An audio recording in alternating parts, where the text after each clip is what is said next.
A pleasant good morning. Mike's Morning Musings for this middle of the weekday that we call Wednesday. Remember, there's no humps around here. It's Wednesday, July 8th, 2026. How about those Red Sox, huh? 5 in a row? 4 in a row? 5 in a row? 4 in a row. And 9 of their last 11. And they beat a good ball club last night. The Chicago White Sox, after losing more than 100 games for consecutive years, are over 500. They were 5 over going in last night, 47-42. They're 47-43 now. Red Sox beat them 8-1. Peyton Tolle, great. 6 innings, 2 hits, no runs. Really, really good. Home runs from Andrew Monasterio and a big one from Cedar Rafaela. Red Sox ran out to a 4-0 lead and really put it in cruise control the rest of the way. Peyton Tolle, outstanding. So, Sox are 41-48.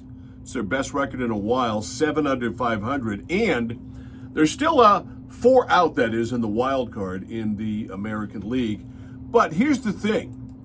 They've jumped past a couple of teams that were ahead of them in the hunt. The Red Sox now ahead of the Orioles, ahead of the Tigers, and just a half game behind Toronto in the battle for that third and final wild card. So the Rangers hold that right now, a game and a half over Houston, a game and a half over the Twins, believe it or not, and 3.5 over Toronto, 4 over the Red Sox. Red Sox will go again tonight. Another young lefty. That's all they have.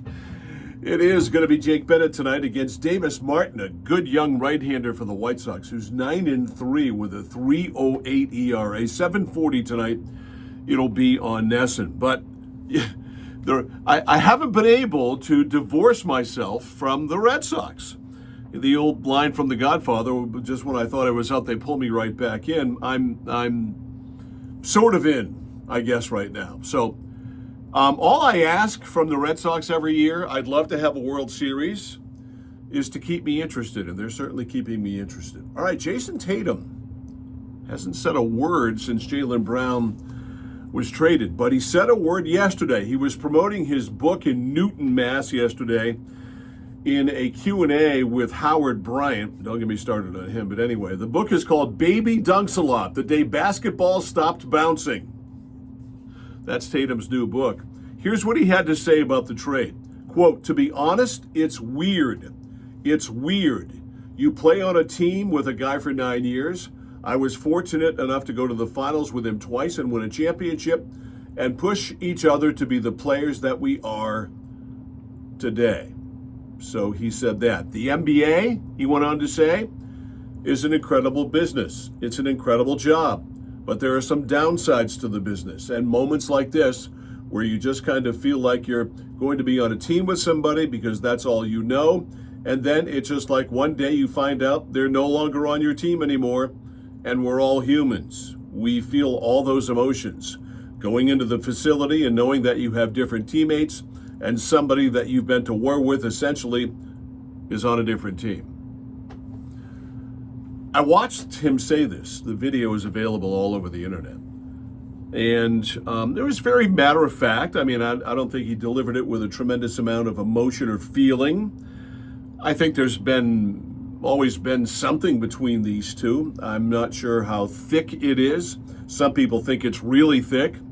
I'm not really sure. I don't really care what Jayson Tatum thinks about the deal, and I don't care what was going on, if anything, between the two, because the Celtics made it work. But what I care about is the Celtics still, Brad Stevens and Bill Chisholm, still haven't given me and you a legitimate answer to the question of why the Celtics did this. The Celtics are not a better team because of this. The organization is in no better situation optionality-wise when it comes to money than they were.